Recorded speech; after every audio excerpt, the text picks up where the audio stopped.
In this video, we're going to look at a topic that I know causes some problems for both students and teachers.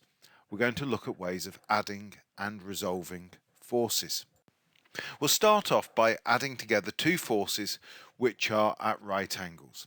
So let's begin with the first force, which is aligned along the x-axis.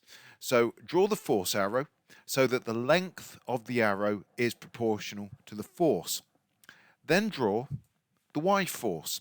Again, draw it so that the length of the arrow is again proportional to the force. And make sure, of course, that you're using the same proportionality as you did with the force on the x-axis. What we then do is we complete the rectangle. So using an appropriate piece of equipment, maybe a set square or just a ruler, draw a vertical line from the end of the x-axis force. Complete the rectangle by drawing a horizontal line from the top of the y force. And all we then have to do is quite simply complete the diagonal. There we go.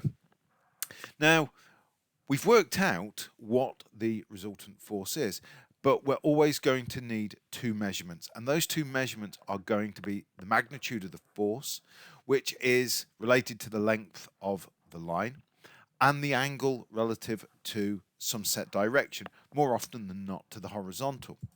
So make sure that when you do this, that you use the same scaling factor that you did with the horizontal and vertical forces.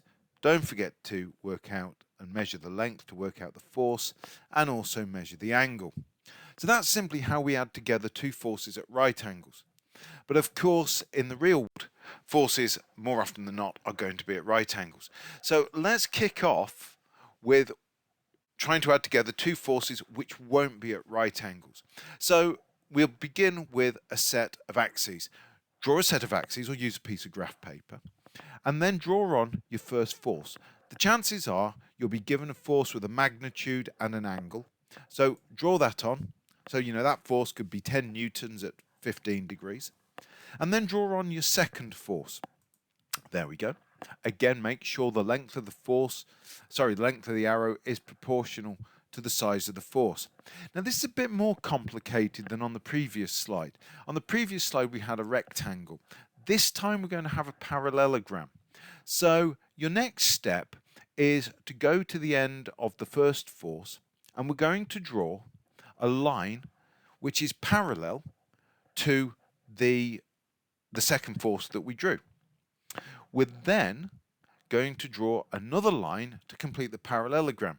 This time the line will be parallel to the first force. There we go. And finally, to add the two forces together, we again, as on the first slide, simply complete the diagonal. As with the first slide, two key things matter, and those things are measuring the length of that resultant arrow so we can calculate the force. If we're working on a one-to-one scale, the force of course will simply be the length of the arrow, and to measure the angle. So there are some instructions there. We're going to measure the length and the angle relative to some direction. So we're nearly there now. To finish off, we're going to look at how we can resolve a force into its perpendicular components. Essentially, we're going to undo all the good work we did in that first slide. So we start off with a set of axes. In a question, for example, you may be given a force and the angle relative to a direction. So let's draw it in. There we go. So that could be, let's say, 30 newtons at 40 degrees to the horizontal.